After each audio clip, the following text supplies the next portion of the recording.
नमस्कार विद्यार्थी मित्र हो. आजच्या व्हिडिओमध्ये इयत्ता 10वी गणित भाग 2 आजच झालेली ही प्रश्नपत्रिका आहे. आपण आपल्या गुणांची आणि प्रश्नांच्या उत्तरांची पडताळणी करीत आहोत. या ठिकाणी आपण लिहिलेली उत्तरे आणि या ठिकाणी आपण सोडवलेला इथं पेपर याची जरूर तुलना तुम्ही करू शकता. या ठिकाणी प्रश्न 3 आपण पूर्ण केलेले आहेत. प्रश्न 4 आपण घेणार आहोत सोडवण्यासाठी.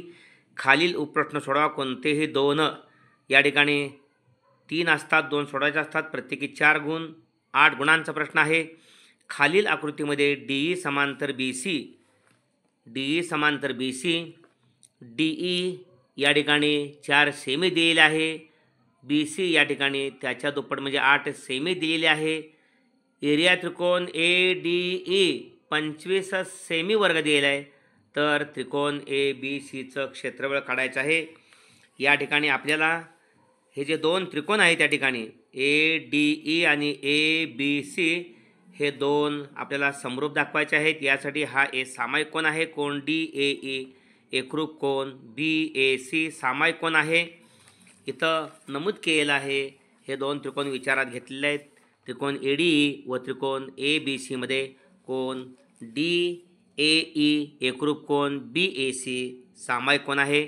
त्यानंतर कोन ADE एकरूप कोन ABC म्हणजे कोन ADE आणि कोन ABC संगत कोन आहेत हे. कारण D ला BC समांतर दिलेले आहे. त्यामुळे या 2 समांतर रेषांना या छेदिकेने छेदले तर हे 2 संगत कोन होतात. म्हणून हे 2 त्रिकोण ADE समरूप त्रिकोण ABC. कारण कोको समरूपता कसोटी 2 त्रिकोण समरूप असतील तर समरूप त्रिकोणांच्या क्षेत्रफळांचे प्रमेय त्यांच्या क्षेत्रफळांचे गुणोत्तर हे त्यांच्या संगत बाजूंच्या वर्गांच्या गुणोत्तरा इतके असते. म्हणूनच एरिया त्रिकोण ADE भागिले एरिया त्रिकोण ABC बरोबर DE वर्ग भागिले BC वर्ग. ADE 25 दिलेला आहे. एरिया त्रिकोण ABC काढायचा आहे. DE 4 दिलेला आहे, BC 8 दिलेला आहे. पाहिले आपण 4चा वर्ग आणि 8चा वर्ग 16/64. एरिया त्रिकोण ABC काढायचा आहे. 25 गुणिले 64 तिरकस गुणाकार आणि एरिया त्रिकोण ABCला 16 गुणले येणार आहेत ते भागिले 16 एके 16, 16 चौक 64, 25 चौक 100 चौ सेमी. एरिया त्रिकोण ABC बरोबर 100 चौ सेमी. या ठिकाणी आताच आपण हे 2 त्रिकोण पाहिले. एरिया त्रिकोण ADE समरूप त्रिकोण त्रिकोण ADE समरूप त्रिकोण ABC. त्यामुळे त्यांच्या क्षेत्रफळांचे गुणोत्तर या ठिकाणी एरिया त्रिकोण ADE भागिले एरिया त्रिकोण ABC बरोबर DE वर्ग भागिले BC वर्ग. या ठिकाणी नवीन आपल्याला DEBC 3/5 दिलेला आहे आणि त्यावरून एरिया त्रिकोण ADE बरोबर एरिया चौकोन DBCE काढायचा आहे. एरिया त्रिकोण ADE आणि एरिया चौकोन DBCEचा क्षेत्रफळांचं गुणोत्तर काढायचं आहे. त्यासाठी DEBC यांचं गुणोत्तर 3/5 दिलेलं आहे. म्हणून या ठिकाणी DE वर्ग भागिले BC वर्ग म्हणजे या 2 त्रिकोणांच्या क्षेत्रफळांचं गुणोत्तर 3चा वर्ग 9 आणि 5चा वर्ग 25. साहजिकच या ठिकाणी 9/25 आपल्याला व्यस्त क्रिया पाहिजे. त्यामुळे एरिया त्रिकोण ABC हा मोठा त्रिकोण वर आला. अंशस्थानी एरिया त्रिकोण ADE बरोबर 25/9. वियोग क्रिया करायची आहे. अंशातून छेद वजा करायचा आणि छेद तसा ठेवायचा. एरिया त्रिकोण ABC वजा एरिया त्रिकोण ADE बरोबर 25 वजा 9 भागिले 9 वियोग क्रिया करून या ठिकाणी या एरिया त्रिकोण ABC मधून एरिया त्रिकोण ADE वजा करायचं आहे. म्हणजे ABCच्या क्षेत्रफळातून ADEचं क्षेत्रफळ वजा केलं की आपल्याला चौकोन DBCEचं क्षेत्रफळ मिळते. ओके. एरिया चौकोन DBCE ओके DBCEचं क्षेत्रफळ मिळते भागिले छेद तसाच. म्हणजे या ठिकाणी 25 मधून 9 गेले 16/9. त्यानंतर या ठिकाणी व्यस्त क्रिया पुन्हा घेतलेली आहे. एरिया त्रिकोण ADE वरती आला, एरिया चौकोन DBCE खाली गेला. त्यामुळे 9/16. इथं एरिया त्रिकोण ADE क्षेत्रफळाचं गुणोत्तर एरिया चौकोन DBCEच्या क्षेत्रफळाशी गुणोत्तर लिहायचं आहे. हे इथं आहेच. एरिया त्रिकोण ADE भागिले एरिया चौकोन DBCE बरोबर 9/16. म्हणजेच एरिया त्रिकोण ADEचं एरिया चौकोन DBCचं क्षेत्रफळाचं गुणोत्तर 9/16 आहे हे विचारलेलं आहे. त्याचं उत्तर 9/16. ओके. पुढचा प्रश्न आहे एरिया त्रिकोण ABC समरूप त्रिकोण PQR. त्रिकोण ABCमध्ये AB बरोबर 3.6 सेमी, BC बरोबर 4 सेमी आणि AC बरोबर 4.2 सेमी आहे. त्रिकोण ABC आणि त्रिकोण PQR यांच्या संगत बाजूंचे गुणोत्तर 2:3 असेल तर त्रिकोण ABC आणि त्रिकोण PQR काढायचा आहे. या ठिकाणी हे दोन त्रिकोण समरूप आहेत आणि साहजिकच त्यांच्या संगत भुजा प्रमाणात असतात. त्रिकोण ABC काढण्यासाठी AB 3.6 दिलेले आहे, BC 4 सेंटीमीटर दिलेले आहे, AC 4.2 सेंटीमीटर दिलेले आहे. परंतु त्रिकोण ABC आणि त्रिकोण PQR समरूप असल्यामुळे त्यांच्या संगत बाजूंचं गुणोत्तर 2:3 दिले आहे. त्याचा वापर करून त्रिकोण PQRच्या PQ, QR आणि PR या बाजू काढून घ्यायच्या आहेत अगोदर. या ठिकाणी पहा एरिया त्रिकोण ABC समरूप त्रिकोण PQR. AB भागिले PQ संगत बाजू प्रमाणात असतात.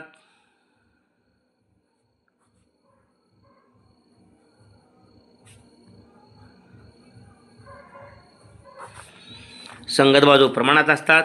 AB भागिले PQ बरोबर BC भागिले QR बरोबर AC भागिले PR बरोबर 2/3. AB 3.6 दिलेलं आहे भागिले PQ, BC बरोबर BC 4 दिलेलं आहे भागिले QR बरोबर AC 4.2 भागिले PR बरोबर 2/3. पहिलं, दुसरं, तिसरं, चौथं 4 ही गुणोत्तर प्रमाणात आहेत, समानता संबंधामध्ये आहेत. त्यामुळे पहिला आणि शेवटच्या विचारात घेतलं तर PQला गुणिले 2 येणार आहेत, 3.6ला गुणिले 3 येणार आहेत आणि 3.6ला पुन्हा PQला जे गुणिले ते 2 आहे ना ते भागिले होणार आहे. 3 गुणिले 3.6 भागिले 2 PQची किंमत मिळणार आहे. 3.6ला 2 भागिले घेते 1.8 येणार आहे. 8 तारीख 54, 5.4 सेमी. त्यानंतर दुसरं आणि तिसरं विचारात घेतलं 4/QR बरोबर 2/3. QRला गुणिले 2 आहे, 4ला 3 तिरकस गुणाकारात त्या गुणाकाराला भागिले 2 येणार आहे. QRला जे गुणिले आहे पलीकडे जाऊन भागिले 4 गुणिले 3 भागिले 2, 2 दुनी 4, 3 दुनी 6 सेमी आणि PR बरोबर 4.2. PR तिसरा आणि चौथं PRला गुणिले 2 आहे ते 4.2 गुणिले 3ला भागिले येणार आहे. म्हणून या ठिकाणी PR बरोबर 4.2 गुणिले 3 भागिले 2. 4.2ला 2 गुणले घेतं 2.1 आला. 21 त्रिक 63, 6.3 सेमी. ओके. इथं सुद्धा या ठिकाणी दुसरं आणि तिसरं विचारात घेतल्यानंतरच आपण 4ला गुणिले 3, 4 गुणिले 3 आणि QRला जे 2 गुणले ते भागिले येतं. ओके. 4 त्रिकोण 12 भागिले 2 6. अशा पद्धतीनं त्रिकोण ABC काढण्यासाठी प्रथमतः AB प्रश्नामध्ये दिलेला AB 3.6 सेंटीमीटर अचूक घेतलेले आहे. त्यानंतर वर्तुळ कंपासमध्ये बरोबर 4 सेंटीमीटर अंतर घेतलेलं आहे, कारण 4 सेंटीमीटर BC दिलेलं आहे. BC 4 सेंटीमीटर अंतर घेऊन या ठिकाणी हा कंस काढलेला आहे आणि परत AC 4.2 दिलेला आहे. AC 4.2, 4 आणि 2 मिली अंतर घेऊन या ठिकाणी वर्तुळ कंपासमध्ये आत्ताच काढलेल्या कंसाला छेदणारा चाप मारलेला आहे. C छेदनबिंदू A, C छेदनबिंदू आणि B जोडल्यामुळं त्रिकोण ABC हा तयार झालेला आहे. त्यानंतर त्रिकोण PQR काढताना PQ बरोबर 5.4 सेंटीमीटर आहे. PQ 4 सेंटीमीटर 5.4 सेंटीमीटर घेतलेली आहे अचूक 5.4. त्यानंतर वर्तुळ कंपासमध्ये QR 6 सेंटीमीटर वर्तुळ कंपासमध्ये अंतर घेतलेलं आहे 6 सेंटीमीटर आणि 6 सेंटीमीटरचा Q केंद्र घेऊन हा चाप मारलेला आहे. त्यानंतर PR 6.3 सेंटीमीटर अचूक अंतर वर्तुळ कंपासमध्ये 6.3 आणि P केंद्र घेतलेलं आहे आणि चाप मारलेला आहे आणि छेदनबिंदू R मिळवला आहे. R आणि P जोडले, R आणि Q जोडला, त्रिकोण PQR तयार झाला आणि म्हणून त्रिकोण ABC समरूप त्रिकोण PQR शेवटी तळाला लिहिलेला आहे, समोरासमोर काढलेले आहेत. अशा पद्धतीनं हा प्रश्न. त्यातला दुसरा आहे त्रिकोण ABC समरूप त्रिकोण आत्ताच काढलेला आहे. तिसरा आहे शेवटचा शंकुछेदाच्या वर्तुळाकार भागाच्या त्रिज्या 14 सेमी आणि 8 सेमी आहेत. जर शंकुछेदाची उंची 8 सेमी असेल तर पुढील किमती काढा. पायची किंमत 3.14 घ्यायची आहे. प्रथमतः शंकुछेदाचे वक्रपृष्ठबळ काढायचे आहे. शंकुछेदाचे वक्रपृष्ठबळ सूत्र आहे पाय L कंसात R1 अधिक R2. या ठिकाणी या सूत्रातला L काढायचा आहे, म्हणजे तिरकस उंची L काढण्यासाठी ती L काढल्यानंतर याच्यात वापर करायचा आहे. यल वर्गमुळात एच वर्ग अधिक शंकुच्छेदाचे तिरकस उंची यल काढण्यास सूत्र आहे वर्गमुळात बरोबर यल बरोबर वर्गमुळात एच वर्ग अधिक वर्गमुळात R1 वजा R2 वर्ग. या ठिकाणी R1 14 आहे आणि R2 8 आहे. एच 8 दिलेले आहे. Okay, 8 centimetre. CM. त्यामुळे वर्गमुळात 8चा वर्ग याची किंमत अधिक R1 14 वजा R2 8. 14 वजा 8 6चा वर्ग आणि 8चा वर्ग. वर्गमुळात 8चा वर्ग 64 आणि 6चा वर्ग 14 8 गेले. 7चा वर्ग 36. वर्गमुळात 64 अधिक 36 वर्गमुळात 100 10. 100चं वर्गमूळ यल बरोबर 10. आता शंकुच्छेदाचे वक्रपृष्ठबळ पाय यल कंसात R1 अधिक R2. पुन्हा सूत्राचा वापर करून किमती गाठले. 3.14 गुणिले 10. 3.14ला 10 गुणले की 31.4 आणि 14 8 22. 22 गुणले 31.4 22 चौक 88 ला 8 हाचले 8. 22 के 22 ना 30 ला 0 हाचले 3. 22 त्रिक 66 आणि 3 69 690.8 चौसेमी. शंकुच्छेदाचे एकूण पृष्ठबळ विचारलेले आहे. एकूण पृष्ठबळाचं सूत्र आहे पाय यल कंसात R1 अधिक R2 अधिक पाय R1 वर्ग अधिक पाय R2 वर्ग. जस्ट आत्ता पाय यल कंसात R1 अधिक R2 ही किंमत 690.8 ही काढलेली ती तशीच ठेवली इथं 690. आणि पाय R1 वर्ग अधिक पाय R2 वर्गातला सामायिक पाय काढला R1 वर्ग अधिक R2 वर्ग. पाय 3.14 कंसात R1 वर्ग म्हणजे 14 वर्ग अधिक R2 वर्ग 8 वर्ग. 14चा वर्ग 196 अधिक 8चा वर्ग 64.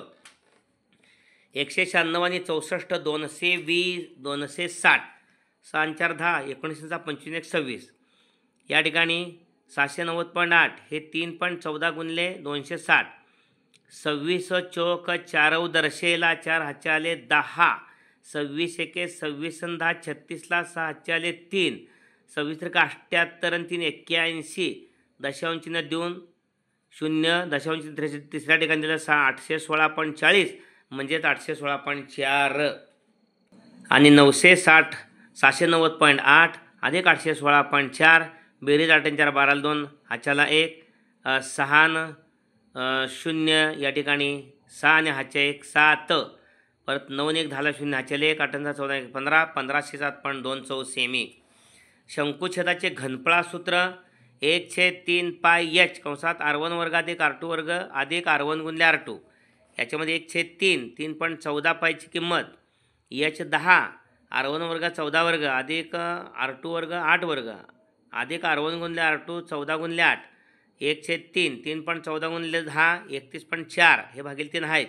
14 वर्ग 196 वर्ग 64 14 गुणिले 8 112. ती 31.4 भागिले 3 या तिघांची बेरीज 196 64 12 6 4 2 6 6 12 2 हाच्याला 1 1 आणि 1 2 आणि 6 8 9 17 7 हाच्याला 1 1 2 आणि 3 72. 3 372ला भागलं 3 1 3 3 2 6 वरला 1 3 चौक 12. 31.4 गुणले 124 यांचा गुणाकार 3893.6 घ सेमी. ओके, इथं 314 गुणिले 124 4 124 4 चौक 16 6 हाच्याला 1 4 1 4 आणि 1 5 4 चौकोन 12. इथं 2 फुल्या 12 ने गुणणार आहे म्हणून 12 चौक 48ला 8 हाच्याला 4 12 1 12 16 6 हाच्याला 1 12 त्रिक 36 1 37 6 5 8 आणि 2 10 6 आणि 1 2 स्वतंत्र गुण्या बे चौक 8 बे के बे आणि बे त्रिक 6 2 फुल्या 314 1 314 6 6 त्यानंतर 8 आणि 5 13ला 3 हाच्याला 1 4 आणि 2 6 2 8 आणि हाच्या 1 9 6 आणि 1 7 आणि 1 8 आणि 3 3 त्यामुळे 3893.6 घ सेमी शंकूचे शंकुच्छेदाचे घनफळ. ओके, अशा पद्धतीने ही 3 उत्तरं आपण मिळवलेली आहेत. प्रश्न 4 पूर्ण झालेला आहे. प्रश्न 5. चौकोन ABCD हा आयत आहे. ED हा व्यास असलेले वक्र BD ला X मध्ये छेदणारे.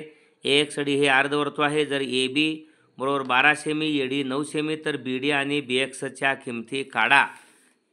पहा या ठिकाणी हा ए बी सी डी आपण आयत काढलेला आहे. ए डी हा व्यास कल्पून हे अर्धवर्तुळ काढलेला आहे. ए डी हा व्यास आहे आणि ए एक्स डी हे अर्धवर्तुळ कसं, तर बी डी हा कर्ण आहे. बी डी या कर्णाला ए डी हा व्यास घेऊन काढलेलं वर्तुळ एक्समध्ये छेदतं आहे आणि त्यामुळं या ठिकाणी त्यांनी ए बीची 12 किंमत दिल्या, ही 12 आणि ए डीची 9 किंमत दिल्या. बी डी आणि बी एक्स काढायचं आहे. बी डी आणि बी एक्स पाहूया. त्रिकोण ए बी डी हा काटकोन त्रिकोण आहे. या काटकोन त्रिकोणामध्ये पायथ्यागोरसचा, कारण या ठिकाणी डी ए बी आयताचा आयताचे चारिकोण काटकोन असतात, म्हणून डी ए बी हा काटकोन त्रिकोण आहे. बी डी या कारणामुळे तयार झालेला पायथागोरसच्या प्रमेयानुसार बी डी वर्ग बरोबर ए बी वर्ग अधिक ए डी वर्ग म्हणजे 12 वर्ग अधिक 9 वर्ग. ओके, इथं लिहिणं गरजेचं आहे. प्रथमतः बी डी वर्ग बरोबर या ठिकाणी ए बी वर्ग अधिक ए डी वर्ग लिहायचं आहे आणि त्यानंतर मग किमती घालायच्या. बी डी वर्ग बरोबर 12 वर्ग 144 9 वर्ग 81 144 आणि 81 225. बी डी वर्ग बरोबर 225 आणि बी डी वर्गाचे बी डी वर्गमूळ आणि 225चं 15 सेमी. ओके, बी डी 15 सेमी मिळालेलं आहे. त्यानंतर आपल्याला बी एक्स काढायचं आहे. पहा या ठिकाणी ए एक्स डी हे अर्धवर्तुळ आहे. ए बी हा स्पर्शिका खंड आहे आणि बी डी छेदिका आहे. स्पर्शिका छेदिका रेषाखंडाचं प्रमेय ए बी वर्ग बरोबर बी डी गुणिले बी एक्स. ए बी वर्ग बरोबर बी डी गुणिले बी एक्स म्हणजे 12 वर्ग बरोबर बी डी आत्ताच काढले आपण 15 गुणिले बी एक्स. पहा स्पर्शिका छेदिका रेषाखंडाचे प्रमेयानुसार ए बी वर्ग बरोबर बी एक्स गुणिले बी डी. 12 वर्ग ए बीची किंमत आहे, बी एक्स गुणिले बी डी 15 काढलेलं आहे. 12 वर्ग 144 हे गुणिले 15 ते भागिले बी एक्स बरोबर 144 भागिले 15 15 90 35 असे. 144मधून 135 गेले 9 उरले, पॉईंट 9 वर 0 घेतले 90 15 सक्क 90. बी एक्स बरोबर 9.6 सेमी, बी डी 15 सेमी. तर या ठिकाणी बी एक्स 9.6 सेमी. ओके, आणि शेवटी आहे 5व्या प्रश्नामध्ये 2 असतात, 1 सोडायचा असतो. 3 गुणांचा प्रश्न आहे. थीटा बरोबर 30 अंश घेऊन खालील त्रिकोणमितीय नित्य समानतांचा पडताळा घ्या. साइन वर्ग थीटा अधिक कॉस वर्ग थीटा बरोबर 1 अधिक टॅन वर्ग थीटा अधिक सेक बरोबर सेक वर्ग थीटा, 1 अधिक टॅन वर्ग थीटा बरोबर सेक वर्ग थीटा आणि 1 अधिक कॉट वर्ग थीटा बरोबर कोसेक वर्ग थीटा. या ठिकाणी साइन 30 1/2 आहे, कॉस 30 बरोबर वर्गमात 3/2 आहे. या ठिकाणी साइन 30 समोरील भुजा भागिले कर्ण 1/2 आणि कॉस 30 लगतची भुजा भागिले कर्ण वर्गमात 3/2. किमती घातल्या. साइन वर्ग 30 अधिक कॉस वर्ग 30 बरोबर 1 यायला पाहिजे. साइन वर्ग 30 म्हणजे 1/2चा वर्ग अधिक कॉस 30 म्हणजे वर्गमात 3/2चा वर्ग, 1चा वर्ग 1 2चा वर्ग 4 म्हणजे 1/2चा वर्ग 1/4 अधिक इथं वर्गमात 3चा वर्ग 3 2चा 4. छेद समान आहे, 3 आणि 1 4/4 2 छेदाबद्दल 1/4 म्हणजे चेक. दोन्ही बाजू समान आल्या, पडताळणी पूर्ण झाली. दुसरं 1 अधिक टॅन वर्ग थीटा अधिक सेक वर्ग थीटा बरोबर सेक वर्ग थीटा दाखवायचं आहे. 1 अधिक टॅन वर्ग 30 बरोबर सेक वर्ग 30. टॅन 30 समोरील भुजा भागिले लगतची भुजा 1 भागिले वर्गमात 3, 1 अधिक 1 भागिले वर्गमात 3 कंसाचा वर्ग. सेक 30 हा कॉस 30चा व्यस्तांक आहे. कॉस 30 घेतला असता लगतची भुजा भागिले कर्ण वर्गमात या ठिकाणी वर्गमात 3/2 त्याचा व्यस्तांक 2/वर्गमात 3. त्यामुळं सेक वर्ग 30 2/वर्गमात 3 2चा वर्ग 4 वर्गमात 3चा वर्ग 3. त्यामुळं 1/1 अधिक 1/3 छेद सारखा नाही, तिरकाचा गुणाकार 3 1 3 अधिक 1 1 4 छेदांचा गुणाकार 3 म्हणजे या ठिकाणी 1 अधिक 1/3 म्हणजे 4/3 बरोबर. इथं 2चा वर्ग 4 या 2चा वर्ग 4 आणि वर्गमात 3चा वर्ग 3 म्हणून 4/3 4/3 दोन्ही बाजू बरोबर आहेत. ओके, याची पडताळणी झाली. आणि शेवटी 1 अधिक कॉट वर्ग थीटा बरोबर कोसेक वर्ग थीटा, 1 अधिक कॉट वर्ग 30 बरोबर कोसेक वर्ग 30. कॉट 30 किंमत कॉट 30 म्हणजे टॅन 30च्या उलटा, टॅन 30 असता 1 भागिले वर्गमात 3 कॉट 30 वर्गमात 3/1 म्हणजे वर्गमात 3/1 म्हणजे वर्गमात 3च. 1 अधिक कॉट वर्ग 30 म्हणजेच वर्गमात 3चा वर्ग बरोबर. कोसेक 30 साईन 30 असता समोरील भुजा भागिले कर्ण 1/2 पण त्याचा व्यस्तांक आहे कोसेक 2/1 म्हणजे 2च 2चा वर्ग. कोसेक वर्ग 30 म्हणजे 2चा वर्ग. इथं 1 अधिक वर्गमात 3चा वर्ग 3 बरोबर 2चा वर्ग 4 3 ने 4 4 बरोबर 4. अशा पद्धतीने तिन्ही नित्य समानतेच्या पडताळणी आपण केल्या आहेत. हा व्हिडिओ जरूर लाईक करा. पूर्णपणे आपण प्रश्नपत्रिका सविस्तर सोडवलेली आहे. तुम्ही तुमच्या गुणांची पडताळणी घ्या आणि निश्चितच आपण अभ्यास केलेला आहे. चांगले गुण तुम्हाला मिळालेलेच आहेत. शुभेच्छा. धन्यवाद. या ठिकाणी हा व्हिडिओ आपल्या मित्रांच्यासाठी शेअर करा. तुम्ही स्वतः लाईक करा. व्हिडिओ आवडला असेल तर या ठिकाणी कमेंटमध्ये त्या पद्धतीनं लिहून प्रोत्साहन द्या. धन्यवाद.